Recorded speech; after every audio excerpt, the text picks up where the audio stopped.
ان کی بارات کون سی ہے جو خالی ڈھول کی طرح بج رہی ہے اور تاریخ کے چوک میں ان کی پیشن گوئیاں اوندھے منہ پڑی ہوئی ہیں آج، اوندھے منہ. ان میں سے کسی میں اتنی شرم نہیں ہے، اتنی اخلاقی جرت نہیں ہے کہ یہ کم از کم اتنا ہی تسلیم کر لیں کہ ہاں ان کی باتیں غلط ثابت ہوئیں. ان کے تجزیے سارے کے سارے اوندھے پڑے ہوئے ہیں. او بھائی میرے، میں آپ سے گزارش کرتا ہوں، عمران خان کو مروانے والا وہ ایک تو وہ خود ہے، دوسرا ان لوگوں نے اس کو مروایا. بڑی اچھی بات، ویری گڈ. یہ ایسٹ ہے، یہ جو مداریوں کا یہ جو ایک پوری بارات ہے نا، یہ مختلف چینلوں پہ بیٹھی ہوئی ہے، سوشل میڈیا پہ جھوٹ بولتی ہے. یہی تو عمران خان کے جتنے بھی سیاسی مخالف ہیں، یہی تو یہ بارات ان کی طاقت ہے، عمران خان کے سیاسی مخالفوں کی طاقت ہے. میں آپ سے گزارش کر دیتا ہوں کیسے. ایک چیز تاریخ ان کی سینس آف ہسٹری یہ ہے، 1857 میں مجھے بتائیں کس نے نہیں پڑھا اسکول میں؟ کم از کم ہمارے زمانے میں تو اسکول میں پڑھاتے تھے، اسی مطالعہ پاکستان میں پڑھاتے تھے جس کو دن رات برا کہتے ہیں. یہ تو اس میں بھی لکھا ہوا ہے. 1857 کا ایک غدر ہوا تھا، ایک بغاوت ہوئی تھی، جنگ آزادی جس کو بعد میں، یعنی 47 کے بعد جس کو جنگ آزادی ہندوستان پاکستان میں پڑھایا جانے لگا، اس سے پہلے بچوں کو پڑھایا جاتا تھا 47 سے پہلے، کہ وہ ایک بغاوت ہوئی تھی، میوٹنی ہوئی تھی 1857 میں. اچھا، اب اس کی تفصیل تو ظاہر ہے میں آپ کیا یہاں بیان کروں، وہ آپ پڑھ لیے. مختصر یہ ہے کہ اس سے پہلے جو انگریزوں کا بر صغیر پر کنٹرول تھا، وہ انہوں نے مغل بادشاہوں کو نہیں ہٹایا تھا. مغل بادشاہ، اس کا دربار دلی میں موجود تھا، کمپنی بہادر کہلاتی تھی، ایسٹ انڈیا کمپنی. انگریز اپنا انتظامی سٹرکچر وہاں سے چلاتے تھے، سامنے بہرحال انہوں نے بادشاہ کو رکھا ہوا تھا، ایک پردہ، ایک بھرم رکھا ہوا تھا.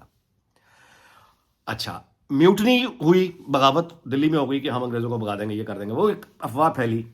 اس کے بعد وہ انگریزوں کے جو مطلب ہے جو سٹاف تھا، ٹیچرز تھیں، ان کو مار دیا، بغاوت کر دی، فساد کر دیا، یعنی طاقت سے ہٹانے کے چکر میں چل پڑے. بغاوت ہو گئی نا، انگریزوں نے کنٹرول کر لیا، بغاوت ناکام ہو گئی.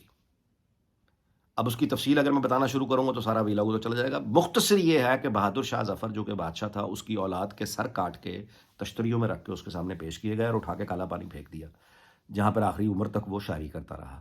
اور ناکام بغاوت کے جتنے مجرم تھے، ایک ایک کو چن چن کر جو انگریز سرکار تھی، کسی کو توپوں کے آگے رکھ کے اڑایا، کسی کے سر قلم کیے، کسی کو پھانسی دی، کسی کو عمر قید کی، یعنی عبرت کا نشان بنا دیا. ناکام بغاوت کا نتیجہ. اور وہ جو مغل بادشاہ جو انہوں نے پہلے رکھے ہوئے تھے ڈیکوریشن پیس کے طور پہ، اس کو بھی ختم کیا اور باقاعدہ طور پہ کراؤن کے نیچے پوری کی پوری کالونی بنا کے رکھ دی. یہ ہوتا ہے ناکام بغاوت کا نتیجہ. اب یہ وہ واقعہ ہے جو ہر مطالعہ پاکستان جس نے پڑھا ہے سرکاری اسکول سے، وہ بھی یہ جانتا ہے. اس واقعے کو، یعنی 1857 کو یہ ہوا، 90 سال لگے آزادی ملنے میں، اور وہ آزادی جو ملی وہ یہ اس یعنی تشدد سے، بغاوت سے آزادی نہیں ملی. قانونی طریقے سے احتجاج کر کے، یعنی وہ دوسری جنگ عظیم، پہلی جنگ عظیم انگلینڈ کی اپنی کمر ٹوٹ گئی، خیر وہ امپائر سے ساری نکل گئی تو اس کی بھی گئی. لیکن جو آزادی ملی فائنلی 47 میں ہندوستان کو، پاکستان کو، وہ بغاوت کے نتیجے میں نہیں ملی تھی. وہ کوئی ملیٹنٹ، یعنی اس طرح نہیں تھا جو چین میں ہوا تھا جیسے مثال کے طور پہ، وہ یہاں نہیں ہوا تھا. یہاں جمہوری طریقے سے آزاد ہوا تھا یہ ملک. ایکٹ آف پارلیمنٹ تھا برٹش پارلیمنٹ کا، جس کے بعد یہ آزاد ہوا. اب اس واقعے کو جو ہر بچے کے علم میں ہونا چاہیے، یہ بھلا کر ان کی سینس آف ہسٹری یہ ہے، یہ 9 مئی کرنے چل پڑے. آپ نے میری بات سمجھی؟ 9 مئی کرنے چل پڑے. اور اس کے بعد یہ تو پاکستان ہے، کھلا ڈولا ملک ہے. میں بار بار کہتا ہوں کھلا ڈولا ملک ہے. یہاں پہ تو کہتے ہیں کسی کو کچھ نہیں ہے، ہر کوئی آزاد ہے بکواس کرنے کے لیے اور ہر طرح کی حرکتیں کرنے کے لیے، حتیٰ کہ 9 مئی کرنے کے لیے. ان کو تو کہا ہی کچھ نہیں ہے رد عمل میں. یہ جن کے خلاف انہوں نے بغاوت کی تھی 9 مئی کی، یہ ان لوگوں سے اب تقاضا یہ کر رہے ہیں کہ آپ ہمارے ساتھ فیئر پلے نہیں کر رہے. آپ کو تو فیئر پلے کرنا چاہیے تھا. وہ یار، یہ ان کو کیا کہا جائے؟ یہ ساری برات، کسی کو شرم نہیں. وہ کر بیٹھے، اب یہ کہتے ہیں کہ ہم سے فیئر پلے، ہم سے نہیں ہو رہا، ہم سے یہ نہیں ہو. تمہیں ابھی تک توپوں کے آگے گلونی نہیں باندھا، دیوار کے ساتھ لگا کے فائرنگ سکواڈ کے سامنے کھڑا نہیں کیا. بغاوت، اور وہ بھی ناکام. یہ پاکستان ہی ہے جہاں اتنا کھلا ڈولا ہو رہا ہے کام، اور پھر بھی معافی ہے، معافی ہے، معافی ہے. اور کیوں معافی ہے؟ اس لیے کہ ریاست چلانے والے یہ جانتے ہیں کہ بہرحال اس افریت کو کھڑا کرنے میں کہیں نہ کہیں ہمارا کردار بھی تھا. یہ ایک اجتماعی گلٹ ہے یا احساس ہے، آف دیٹ ریئلائزیشن ہے کہیں نہ کہیں بیک گراؤنڈ میں، جو سختی اس طرح کی ہو نہیں رہی جو ناکام بغاوت والوں کے ساتھ کیا جاتا ہے، ان کے ساتھ بالکل نہیں ہو رہا. یہ ان کا فہم ہے، یہ ان کی سینس آف ہسٹری ہے، یہ ان کا ویژن ہے جس پر یہ چل رہے ہیں. کوئی ان میں شرمندہ نہیں ہے. میں اپنی ویلاگ گزارشات یہاں پہ ختم کرتا ہوں. دیکھیے اب جہاں ہم کھڑے ہو گئے ہیں آ کے، مریم نواز نے جو انٹرویو دیا اس میں وہ نفرتوں کو ختم کرنے کی بات کر رہی ہے، وہ بدلے انتقام کو ختم کرنے کی بات کر رہی ہے. نواز شریف سب کو ساتھ لے کر چلنے کی بات کر رہا ہے، وہ اسٹیبلٹی کی بات کر رہے ہیں، نفرتوں کو بھلانے کی بات کر رہے ہیں. یہ بڑا لیڈر کرتا ہے، یہ بڑا لیڈر کرتا ہے. تو بجائے اس کے کہ اب اس معاملے میں مزید کیا جائے، آخری بات میں یہ ضرور آپ سے گزارش کروں گا کہ یہ جو کیئر ٹیکرز نگرانوں کا دور اب گیا ہے، وہ بھائی کسی نہ کسی طرح کی اسٹیبلٹی تو یہاں بھی تھی.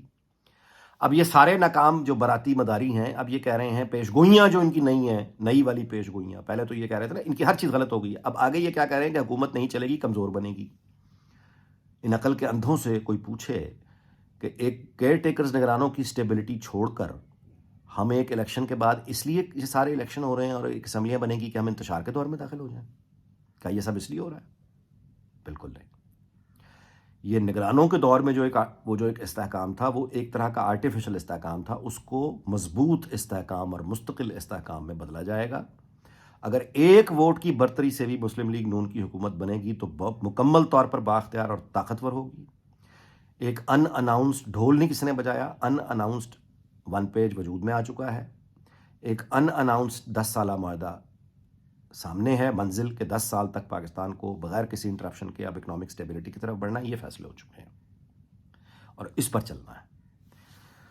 تو یہ جناب معاملہ ہے. یہ جتنے کہا کرتے تھے کہ یہ جو تجزیہ کار جی وہ نواز شریف نے اپنی سیاست ختم کر دی چوتھی دفعہ وزیر اعظم بننے کے لیے. نواز شریف نے اپنی سیاست ختم کر دی. یہ پہلے اس کو کہہ رہے تھے کہ نااہل ہوگا، وہ آئے گا نہیں، وہ وزیر اعظم نہیں بنے گا، جھوٹے پروپیگنڈے اس کے خلاف کیے، سب کچھ ان کا رہ گیا، وہ اس کے باوجود وزیر اعظم بننے جا رہا ہے. تو اب آخری بات یہ کر رہے ہیں کہ وہ نواز شریف نے سیاست اپنی قربان کر دی. رو رہے ہیں گویا یہ اس کے ہمدرد ہیں.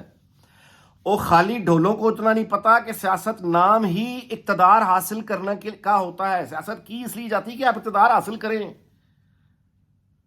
ان کے منہ پر ان کی ساری جھوٹی صحافت اور خالی ڈھول، خالی تجزیے اور زناٹے دار تھپڑ کی طرح نواز شریف نے ان سب کے منہ پہ مارے ہیں. بننے جا رہا ہے وزیر اعظم، اقتدار اس کے پاس ہے. یہ کہہ رہے ہیں اس نے سیاست ختم کر دی. اللہ معاف کرے. ہوئے تم یہ جن کے دوست ہیں، یہ شعور، یہ براتی، یہ مداری، اس کے ہاتھ پھر وہی ہوگا جو عمران خان کے ساتھ. تو بھائی سیاست ہنر ہوتا ہے اپنے بدترین دشمن کو اپنا دوست بنا لینا. یہ سیاست ہے. عمران خان نے اپنے بہترین دوستوں کو، طاقتور دوستوں کو اپنا بدترین دشمن بنا لیا ہے. یہ اب بھی کہتے ہیں کہ ماہر سیاست دان عمران خان کی سیاست، وہ ایسا کچھ کرے گا. کیا کرے گا؟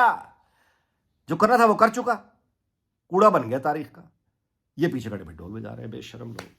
اچھا جی، اس دعا کے ساتھ کہ اللہ تعالیٰ پاکستان، اس کے تمام ہمسایوں، دنیا بھر کو شاد اور آباد رکھے. آپ سے اجازت چاہتا ہوں، اگلے ویلاگ میں ملاقات ہوگی. اپنا بہت خیال رکھیے گا. اللہ حافظ.